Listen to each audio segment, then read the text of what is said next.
record show. Orange is not the new black. Whoa, whoa, whoa.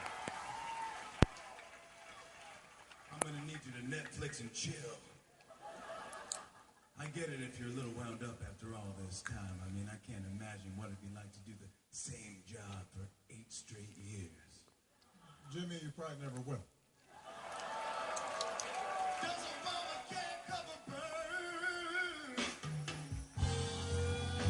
America's best days are still yet to come. Thank you, Mr. President, for all that you've done. This country's on track, and that is the fact.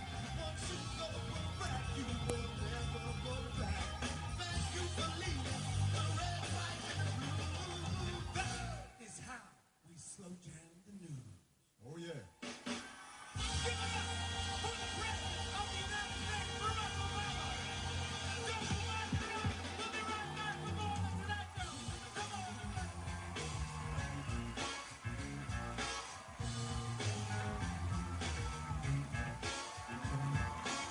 A couple points. One is, despite the news, despite all the rancor, the truth is, if you had to be born at any time in human history, and you didn't know who you were going to be ahead of time, you didn't know you were going to be Jimmy Fallon,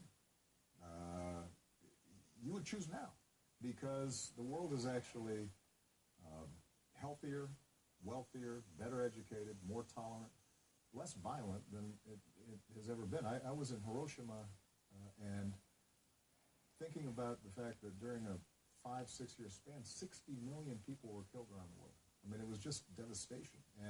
And for all the problems we got now, what I wanted to communicate to folks was there's a reason to be hopeful. We've got challenges, but we can deal with them. What we also have to do, though, if we're going to deal with them, is we have to recognize that democracy means you don't get everything you want when you want it all the time. And, you know, this is something you're teaching your 3-year-old, but somehow Congress sometimes doesn't get it. Sometimes in our politics, we expect to get everything. And this is a big, complicated, diverse country, and we've got to be able to talk to each other and listen and occasionally compromise and stay principled, but recognize that it's a long march towards progress. Speaking of compromise, when you leave the White House, you're going to have to kind of compromise a little bit. Like, do you remember how to do stuff? do you know how? Do you take money out of the ATM? Like, do you?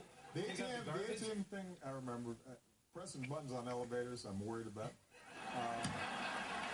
It's going to blow your mind. It's really fun. It lights up. It's really fun. Well, you know, look, I was this cool high-tech guy when I got there, right? Yeah. And I was the first president to have a BlackBerry. And so years pass, and no one else has BlackBerry. And, you know, I still got the clip on the belt. Oh, my goodness. Right? And then, finally, this year, they said, good news, Mr. President, we're going to give you a smartphone instead of a BlackBerry. I thought, all right, this is cool. I've been seeing Malia and Sasha doing all this. Well, Michelle's got 3 of them. She's texting and all this. So I'm excited. I get the thing, and they're all like, well, Mr. President, for security reasons, there's a great phone, state-of-the-art, but it doesn't take pictures. You can't text. The phone doesn't work. You know, you can't play your music on. So basically, it's like, does your 3-year-old have one of those play phones? It's